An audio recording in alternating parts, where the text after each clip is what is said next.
اس وقت بھارت اسی طرف بڑھ رہا ہے جہاں دنیا کی بڑی بڑی ریاستوں نے غلطی کی اور ٹوٹ کر رہ گئیں۔ سوویت یونین نے غلطی کی کہ وہ اپنی طاقت کے نشے میں ایسا چور ہو گیا کہ اس نے ہر ملک پر حملے شروع کر دیے اور افغانستان میں آ کر اس کا اختتام ہوا۔ مسلمانوں کی عظیم سلطنت عثمانیہ نے بھی کچھ غلطیاں کی کہ وہ جدید دور سے بہت پیچھے رہے اور ان کے خلاف کیا کیا سازشیں ہو رہی تھیں وہ ان سے ناواقف نکلے، اور آج سلطنت عثمانیہ کا بھی نام و نشان نہیں رہا۔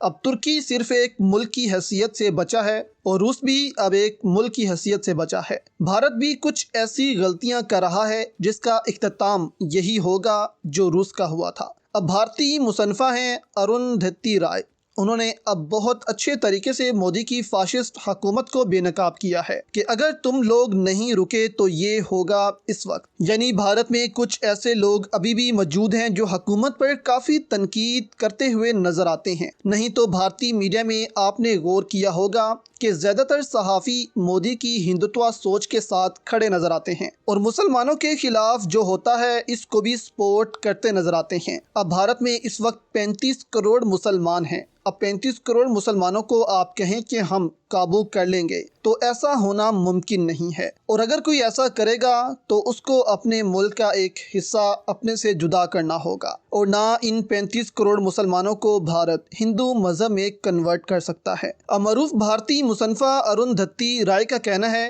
کہ یوگو سلاویا اور سوویت یونین کی طرح ایک دن بھارت بھی ٹوٹ جائے گا۔ معروف بھارتی مصنفہ اروندھتی رائے نے بھارت کی موجودہ صورتحال کو انتہائی مایوس کن قرار دیتے ہوئے بھارت میں جمہوریت کو دکھاوا قرار دیا ہے۔ ایک انٹرویو میں اروندھتی رائے نے کہا کہ بھارت میں پریس، عدلیہ، فوج، انٹیلیجنس ایجنسیوں اور تعلیمی اداروں پر ہندوتوا نظریے پر چارکوں کا قبضہ ہے۔ یوگو سلاویا اور سوویت یونین کی طرح ایک دن انڈیا بھی ٹوٹ جائے گا۔ معروف بھارتی مصنفہ کا کہنا تھا کہ مودی RSS کا حصہ ہے اور RSS بھارت کو ہندو ریاست سمجھتی ہے۔ سیکولرزم کو ختم کر کے ہندو راشٹر بنانے کی کوشش ہو رہی ہے۔ انہوں نے کہا کہ بھارت فاشسٹ ریاست بننے کی راہ پر چل رہا ہے۔ ہندو انتہا پسند کھلے عام اقلیتوں کو قتل کی دھمکیاں دے رہے ہیں۔ اروندھتی رائے کا کہنا تھا کہ حجاب کے معاملے میں بھارتی عدالت ہندو اکثریت کی حمایت کرتی نظر آتی ہے۔ آزادی کے بعد اب تک کوئی ایک دن ایسا نہیں گزرا جب بھارتی فوج اپنے لوگوں پر مسلط نہ رہی ہو۔ یعنی کہ وہ کہنا چاہ رہی ہیں کہ بھارتی فوج اپنے ہی لوگوں کو قتل کر رہی ہے،